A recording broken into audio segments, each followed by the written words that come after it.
Okay friends, तो अब हम ये ट्रांसड्यूसर के आगे बात करते हैं। पिछले क्लास में हमने बताया आपको ट्रांसड्यूसर के बारे में और इनका क्लासिफिकेशन किया था। इस क्लास में हम लोग जैसा कि आप देख सकते हैं कि एरर के बारे में हम लोग बात करेंगे। तो एरर देखिए, ये 3 तरह की होती हैं: स्केल एरर, डायनामिक एरर और नॉइज़ या ड्रिफ्ट के कारण जो एरर पैदा होती है वो। ठीक है, तीनों के बारे में आगे चर्चा करते हैं एक एक करके। चलिए आगे बढ़ते हैं। सबसे पहले हम बात करेंगे अपने स्केल एरर की। ओके, तो अब हम स्केल एरर के बारे में बात करते हैं। देखिए, ये 4 तरह की होती हैं। सबसे पहले तो हम ज़ीरो एरर के सब बारे में बात करेंगे। स्केल एरर का ही पार्ट है ये ज़ीरो एरर। ठीक है, इस एरर में क्या होता है, जो आउटपुट होता है वो आपकी करेक्ट वैल्यू जो होगी उन दोनों के बीच में, आसान शब्दों में समझे, उन दोनों के बीच में एक कांस्टेंट फैक्टर का डिफरेंस होगा। जितना भी आउटपुट का रेंज होगा, ठीक है, उनमें कांस्टेंट फैक्टर से आपका डिफरेंस होगा उन दोनों के बीच में। तो कंफ्यूज मत होइएगा। ओके, कंफ्यूज मत होइएगा। ये उसके बारे में लिखा हुआ है, ये देखिए उसका ग्राफ। ठीक है, ये लाइन जो है, ये लाइन जा रही है, थ्योरेटिकल कर्व है ये। ठीक है, कि मतलब ये होना चाहिए था। और ये लाइन जा रही है कि प्रैक्टिकल कर्व है ये। ठीक है, और इन दोनों के बीच जब आप चाहे यहाँ पढ़ लीजिए, चाहे यहाँ, चाहे यहाँ, चाहे यहाँ, ठीक है, सब जगह पर आपका एक इस जगह पर जैसे इंस्टेंट लिया, इस इंस्टेंट पे, ठीक है, तो हमें क्या मिल रहा है, दोनों के बीच में सेम डिफरेंस मिल रहा है।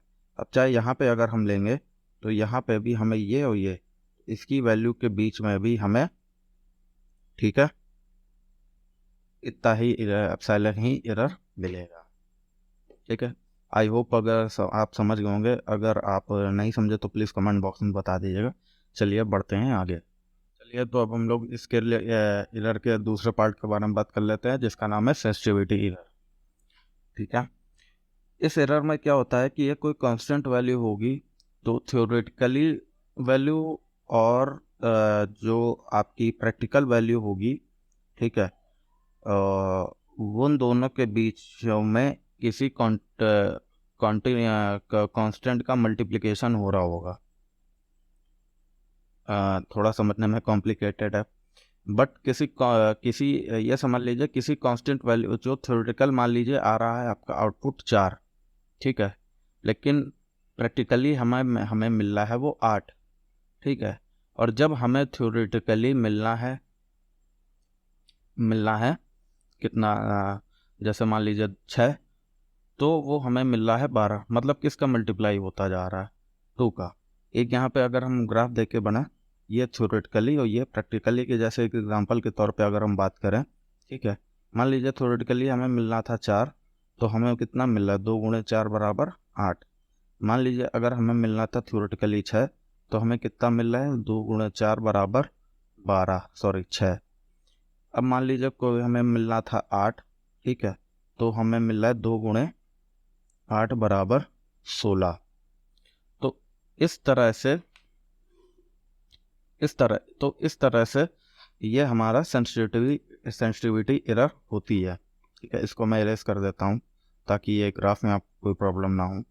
ओके, तो अगर ये हमारा Q0 होगा, तो हमारा ये प्रैक्टिकल आउटपुट होगा कि Q0, मतलब किसी न किसी कांस्टेंट का मल्टीप्लिकेशन होकर ये डेविएट हो रहा होगा कर्व।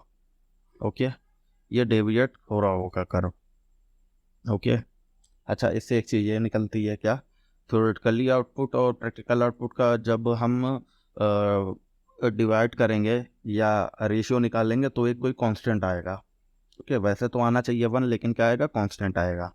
ठीक है, तो आई होप सेंसिटिविटी एरर आप लोग समझ गए होंगे।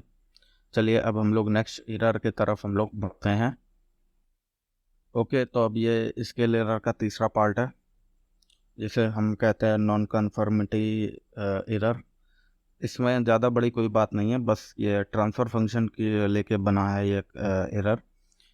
तो इसमें होगा ये कि प्रैक्टिकली ट्रांसफ़र फंक्शन और थ्योरेटिकली ट्रांसफ़र फंक्शन, इन दोनों के बीच का डिफरेंस होगा।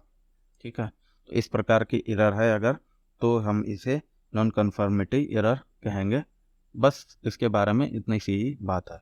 ओके, चलिए अब हम स्केल एरर के चौथे एरर की तरफ बात करते हैं।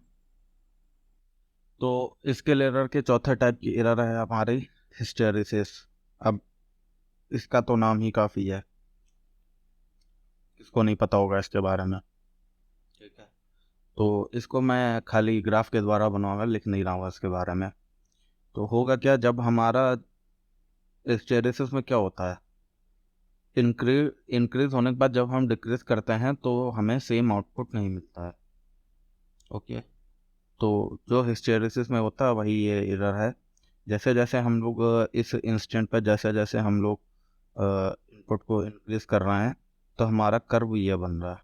बट फिर हमने क्या किया, इस पॉइंट पे आने के बाद यहाँ पे इसको ऐसा डिक्रीज करने के लिए करा, तो जैसे इस इनपुट के लिए जब इंक्रीज कर रहा था तो आउटपुट ये था, लेकिन जब हम लोग वापस आ रहे हैं तो आउटपुट हमें यहाँ कहीं मिल रहा है।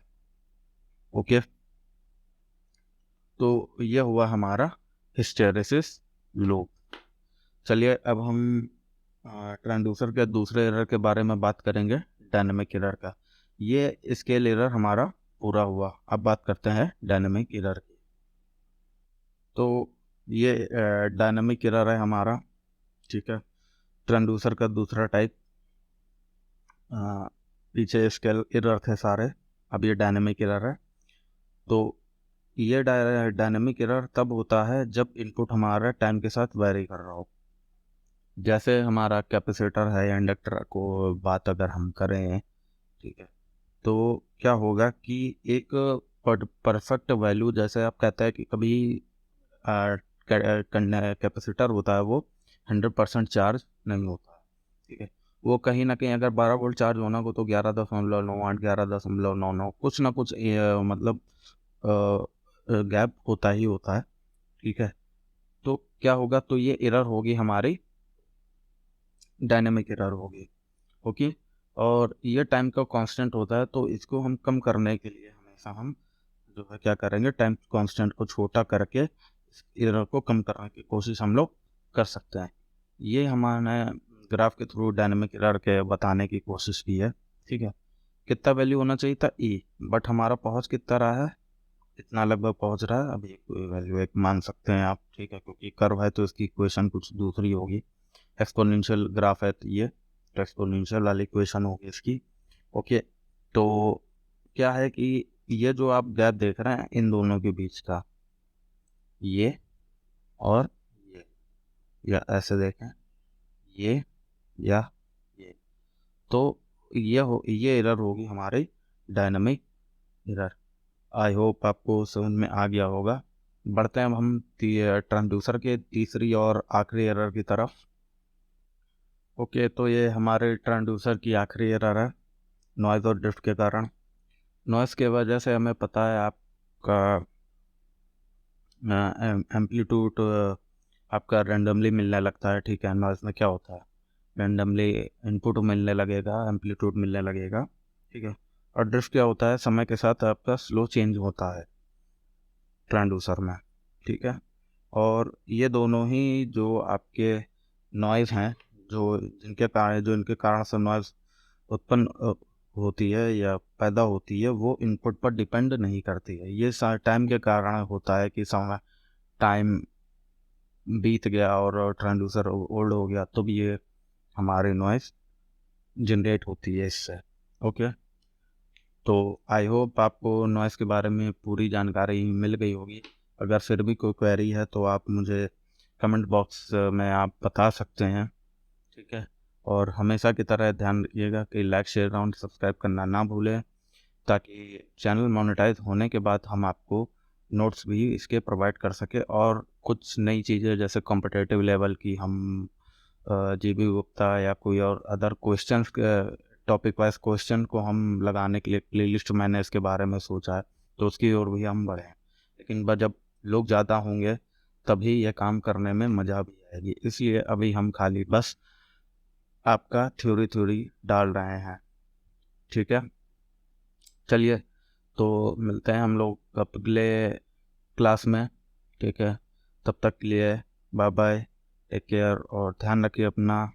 ठीक है, अच्छे से पढ़िए, ध्यान रखिए और माँ बाप का नाम रोशन करिए। चलिए बाय बाय।